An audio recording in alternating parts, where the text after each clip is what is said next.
जय हिंद दोस्तों। आज की इस वीडियो में हम पढ़ने वाले हैं क्लास 12th बायोलॉजी का जो सेकंड चैप्टर है मानव जनन, उसके जितने भी इंपॉर्टेंट टॉपिक है ना उसको हम लाइन से कवर कर रहे हैं। ठीक है, आज की इस क्लास में हम अपरा या प्लेसेंटा क्या होता है, आवर्त चक्र या मासिक धर्म क्या होता है, इन सबको बहुत अच्छे से कवर करेंगे। ठीक है, इससे पिछली जो क्लास थी, ठीक है, अगर आप लोगों ने नहीं देखा है तो आपकी जानकारी के लिए मैं बता दूं कि हमने मादा जनन तंत्र को बहुत अच्छे से कवर किया है, एकदम शानदार तरीके से।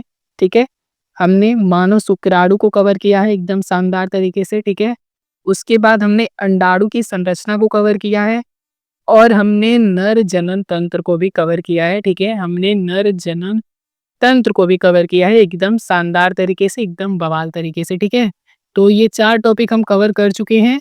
प्लेलिस्ट का लिंक डिस्क्रिप्शन बॉक्स में है, अगर आप लोग देखना चाहते हैं तो वहाँ से जाके देख लेना, पूरा चैप्टर अच्छे से क्लियर हो जाएगा। तो आज हम देखने वाले हैं जो भी इंपॉर्टेंट टॉपिक बचा है क्लास 12th बायोलॉजी के सेकेंड चैप्टर से, उसको आज हम फाइनल पूरा चैप्टर फिनिश करने वाले हैं। ठीक है, तो हम देख लेते हैं अपरा या प्लेसेंटा क्या होता है। बहुत ज़्यादा इंपॉर्टेंट टॉपिक है 2026 एग्जाम की दृष्टिकोण से। ठीक है, तो देख लेते हैं अपरा या प्लेसेंटा क्या होता है। ऐसी संरचना, ठीक है, मतलब ऐसी संरचना जिसके द्वारा भ्रूण एवं मादा रुधिर में पदार्थों का विनिमय होता है। विनिमय मतलब होता है आदान प्रदान। ठीक है, यानी कि ऐसी संरचना जिसके द्वारा भ्रूण एवं मादा रुधिर में पदार्थों का आदान प्रदान होता है, वह संरचना को अपरा या प्लेसेंटा कहते हैं। ठीक है, यहाँ पे दोस्तों देख लीजिए ये चीज होता है प्लेसेंटा, कैसे काम करता है ध्यान से समझ लो।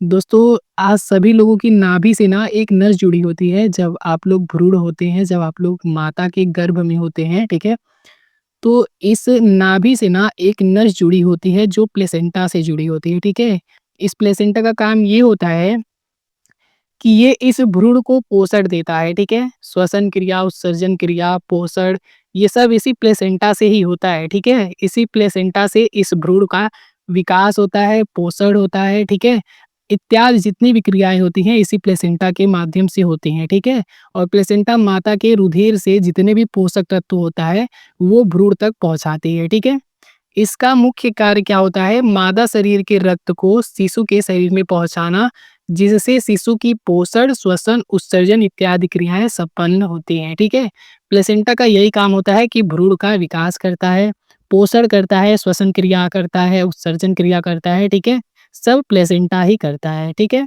तो ये चीज होता है प्लेसेंटा। बोर्ड एग्जाम 2026 की दृष्टिकोण से बहुत ज्यादा इंपॉर्टेंट टॉपिक है। ठीक है, चलो अब नेक्स्ट टॉपिक है आवर्त चक्र मासिक धर्म। ठीक है, आर्तव चक्र भी बोला जाता है, मासिक धर्म भी बोला जाता है, पीरियड्स भी बोला जाता है, ऋतुस्राव भी बोला जाता है। पेपर में कुछ भी पूछे आपको यही चीज लिखना है। ठीक है, तो क्या है, मादाओं में अंडाणुओं का निर्माण 28 दिन के चक्र में होता है। ठीक है, जिसे आर्तव चक्र या मासिक धर्म कहते हैं। ठीक है, लड़कियों में जो पीरियड आता है ना उसी की बात हो रही है यहाँ पे। प्रत्येक स्त्री में यह चक्र 13 से 14 वर्ष की आयु में प्रारंभ हो जाता है तथा 45 से 50 वर्ष की आयु में समाप्त हो जाता है। ठीक है, यह चक्र अंडाशय में अंडाणु निर्माण को दर्शाता है। यह मादा गर्भधारण करने मतलब मादा को गर्भधारण करने के योग्य बनाता है। ठीक है, मतलब जब अंडाणु निर्माण को प्रदर्शित करने लगता है तो क्या होता है, मादा गर्भधारण करने योग्य हो जाती है। ठीक है, तो ये होता है आर्तव चक्र या मासिक धर्म। ऋतुस्राव भी बोला जाता है, पेपर में कभी कभी पूछ लेता है, ये भी बहुत ज्यादा इंपॉर्टेंट टॉपिक है 2026 की दृष्टिकोण से। ठीक है, तो इसको आप लोग अच्छे से तैयार कर लो।